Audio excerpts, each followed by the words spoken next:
The question is to the Minister for Local Government, and I reiterate the Speaker's comments. We're all very glad the Minister is well and with us. My question is to the Minister for Local Government. Does the Minister have an answer to the question he took on notice from me on the 3rd of May? And with leave, I'll explain. Leave granted. Thank you. That question sought information regarding the weighting the government will give to community consultation in the consideration of local government boundary changes, a matter of particular concern and interest to constituents of mine in the Campbelltown and Adelaide Hills areas where a prospective boundary change has been proposed. Minister. Thank you, Mr Speaker, and I thank the member for Morialto for the question. And as I indicated before, I've just come back yesterday, the first day, after three heart attacks and 4 bypasses. And yesterday and today I've been signing documents regarding lots of outstanding correspondence. But for the members' information, I will read out. Section 27(2) of the Local Government Act 1999 requires the Local Government Boundaries Commission, the Commission, to prepare and publish guidelines on a website that detail how it will perform its role in making recommendations on boundary changes and so forth. Section 27(3)(b) of the Act further requires these guidelines to specify requirements relating to consultation, including consultation with the community, councils affected by the boundary change proposals and entities that represent the interests of council employees affected by the proposals. Accordingly, the Commission has published its Guidelines 9, Engagement and Consultation, addressing these requirements. This guideline states that the Commission will design an engagement plan for each general proposal that enables fit-for-purpose engagement and consultation in accordance with the principles set out in the guidelines. The engagement is fit for purpose. The engagement and consultation process matches the significance of the boundary changes proposal. It is targeted, flexible, timely and considers any previous engagement and consultation. Engagement is genuine. The Commission will make every effort to ensure that councils and communities can participate in boundary changes proposals and understand the range of views on boundary change proposals. The engagement is inclusive and respectful. Councils and the community affected by the boundary change proposal will have the opportunity to participate and be heard. Engagement is informed and transparent. The Commission will ensure that councils and the community have access to all relevant information on boundary change proposals when making recommendations. The Commission will explain the reasons behind them. Additionally, when undertaking an inquiry into a boundary change proposal, the Commission must consider the principles set out in Section 26 of the Act and the boundary matters under Section 31(3)(b) of the Act.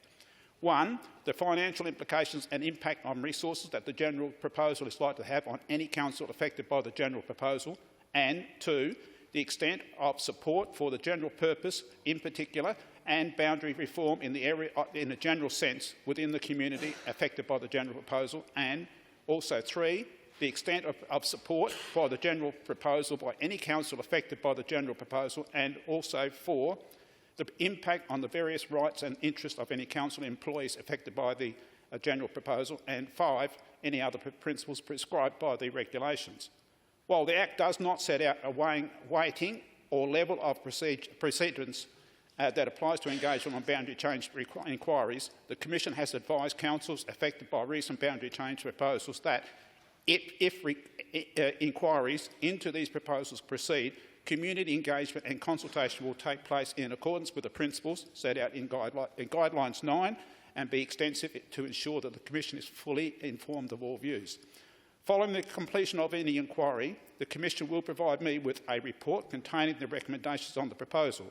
The inquiry report must also be released publicly on the Commission's website in accordance with Section 31(5) of the Act. My role under the Act is to determine if a proposal for change will proceed or not based on this report. I will therefore look closely at all matters included in any such report, including the community engagement that the Commission will have undertaken. With that there, I explained to the Shadow Minister before that it's been signed, and I did read that out so that he has it on hand. Morialto on supplementary. Thank the member for his answer, and particularly in relation to the last bit in which he described that he will receive the report from the Commission.